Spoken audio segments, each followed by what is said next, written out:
इसके बाद महंगाई जो आसमान छू रहा है, इस पर रोक लगाना है और इसके साथ साथ भ्रष्टाचार दूर करना है और सामाजिक न्याय। हम करीब 10,000 किलोमीटर कवर करें, 10,000 किलोमीटर कलकत्ता से जाता आ रहा है, दिल्ली आ रहा है, उसके बाद मुंबई से जाता आ रहा है, वो दिल्ली पहुंचेगा।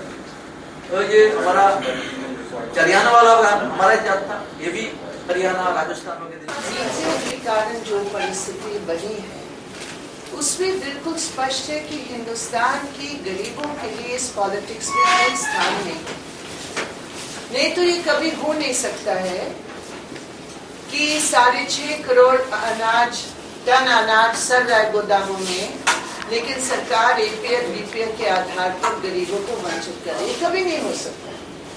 ये कभी हो नहीं सकता है कि महंगाई, मतलब पूरी दुनिया में India has the highest record of price rise, highest record. BRICS countries में India's CPI, that is the Consumer Price Index, is 11.88% last year. China's is below 2%. South Africa is 6.2%. Brazil is 6.5%. Russia is around the same. India's is double. तो ये नीतियों के कारण, और दोनों कांग्रेस और BJP हमारी समझ में एक ही सिक्के के दो पहलू हैं। इसके विपरीत बाकी रीजनल पार्टीज हैं। अब रीजनल पार्टीज या तो किसी गठबंधन के साथ है या अकेले अपने प्रदेश में। हमारा ये मानना है जब तक नीति आधारित कोई समझ नहीं बनेगी, जब तक ऑल्टरनेटिव नीति सामने, पॉलिसी सामने नहीं आएंगे, तब तक हिंदुस्तान में कोई सही ऑल्टरनेटिव खड़ा नहीं हो सकता। हमारा संदेश है bring alternative policies to the fore. अभी तक जो भी यात्राएं और जत्थे हुए हैं वो किसी कम्युनल एजेंडा, वो किसी कास्टिस्ट एजेंडा, वो किसी रीजनल एजेंडा के लिए हुए हैं। हमारा ये जत्था है universal demands for food, employment, health and education. तो इसलिए मैं समझती हूँ लोगों को हम कह रहे हैं कि किसी विशेष पार्टी की मैं बात नहीं कर रही हूँ, मैं एक political platform of alternative policies की बात कर रही हूँ। That is the difference. लगभग हरियाणा घूम चुके हैं आप और सिरसा के बाद राजस्थान जाएंगे, सिरसा बिल्कुल बॉर्डर, फिर वापस आऊंगे, फिर हरियाणा। दो बड़े लार्जर इश्यूज है हरियाणा के। वन, लैंड एक्विजिशन, जिसको लेकर बहुत सारी प्रॉब्लम्स है हरियाणा में, और हरियाणा इस बात की कीमत चुका रहा है कि वो दिल्ली के 3 तरफ से है, इसलिए यहाँ की जमीन से नजर है। दूसरा, वुमेन इनसिक्योरिटी। दो बहुत बड़े इशू हैं। तीसरा बड़ा इशू, आज आप महिला दिवस पे आएंगे, फीमेल फर्टिसाइड्स को लेकर के हरियाणा सबसे बदनाम स्टेट है। समझ में आप माफ करेंगे मुझे अगर मैं एक शब्द इस्तेमाल करूँ, लेकिन मुझे लगता है that the Huda government is behaving more like a property dealer and a real estate agent rather than a government responsible for peasants in this country. मैं ये बिल्कुल मानती हूँ, क्योंकि हम लोग बहुत सारी जगह गए हैं जहाँ महिलाएं हमें बोल रही हैं कि हमारे पास एक डिस्पल, यहाँ क्या कहते हैं,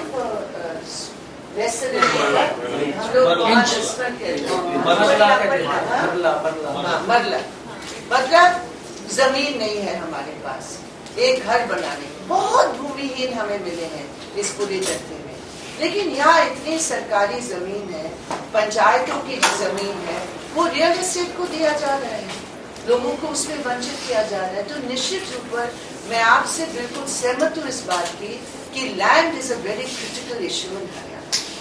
और ये भी मैं कहना चाहती हूँ, अभी जो हाई प्रोफाइल लोगों के साथ रियल एस्टेट एजेंट्स की जो संपर्क है, जिसके आधार पर जमीन बहुत सस्ते में यहाँ दिया जाना है, इस पर भी निश्चित रूप से हमारी पॉलिटिक्स में प्रश्न चिन्ह लग जाता है कि हम सत्ता को अपने सहयोगियों के लिए या अपने रिश्तेदारों के लिए हम कैसे इस्तेमाल करते हैं जो करप्शन काट जाए, और हरियाणा उसकी एक प्रतीक।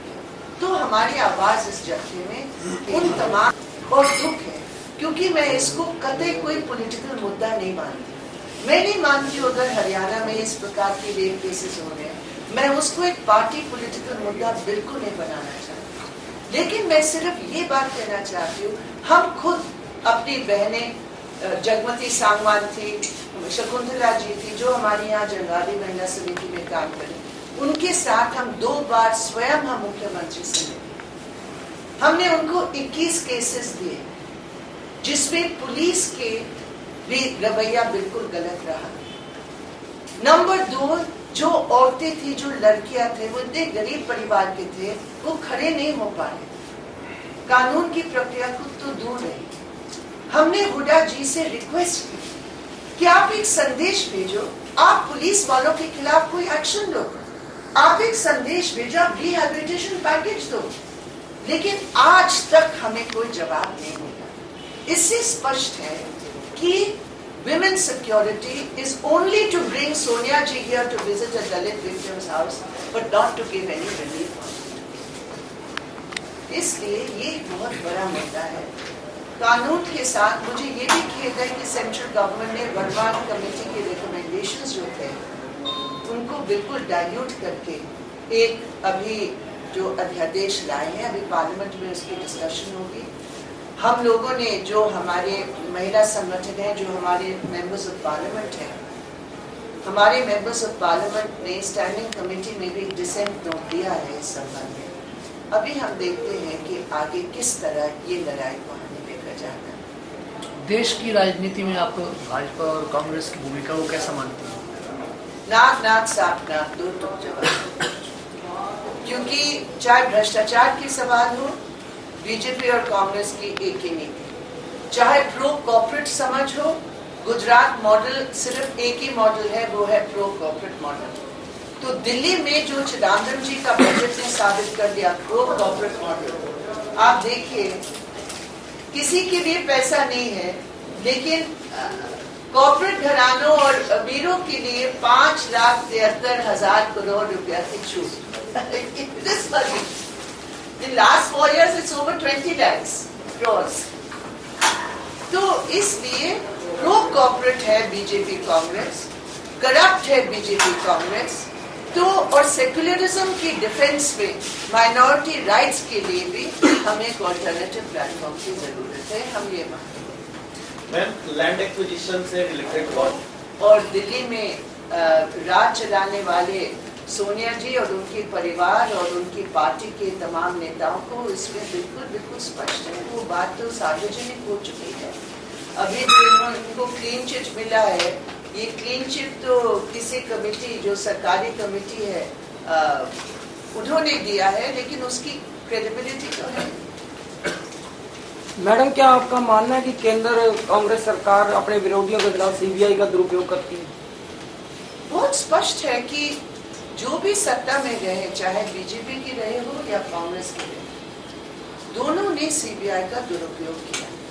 इसलिए हमारी पार्टी ने इस बात को सामने रखा लोकपाल की बहस में कि जब प्रिवेंशन ऑफ करप्शन एक्ट के तहत कोई भी केस रजिस्टर होता है, उसमें जो भी जांच की एजेंसी होगी, वो एजेंसी डायरेक्ट लोकपाल के अंतर्गत ही काम करेगी।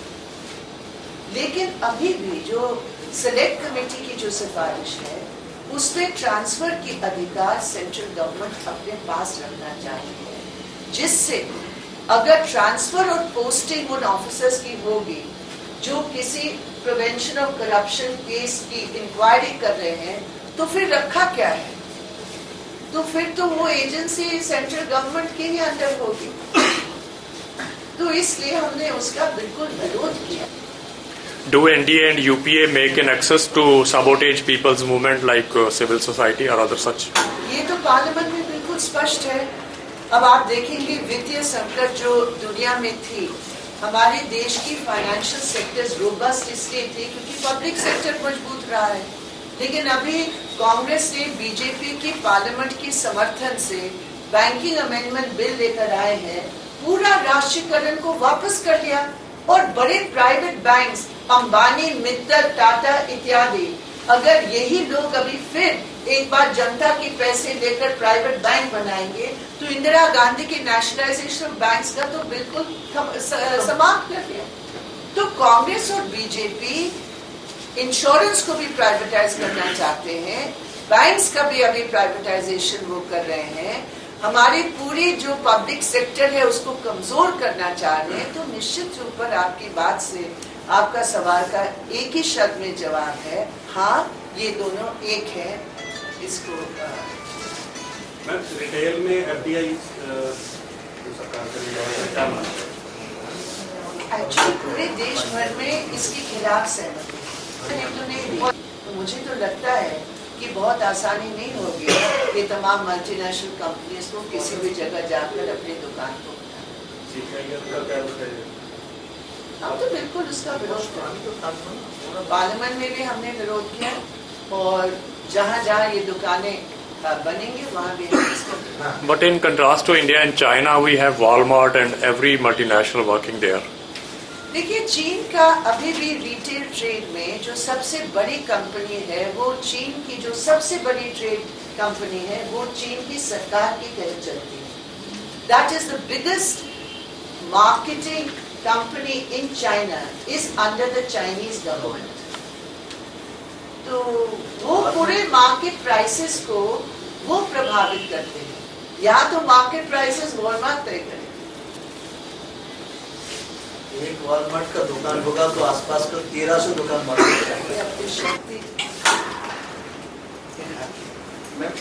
एकता किया था, इसलिए हम चुपचाप मैं तो चाहती हूँ, इसलिए मैं तो हमेशा अपने भाषण महिला दिवस पर यही से शुरू करती हूँ कि महिला दिवस इसका मतलब नहीं है कि मार्च 8 महिला दिवस है और बाकी 364 दिन पुरुषों के लिए।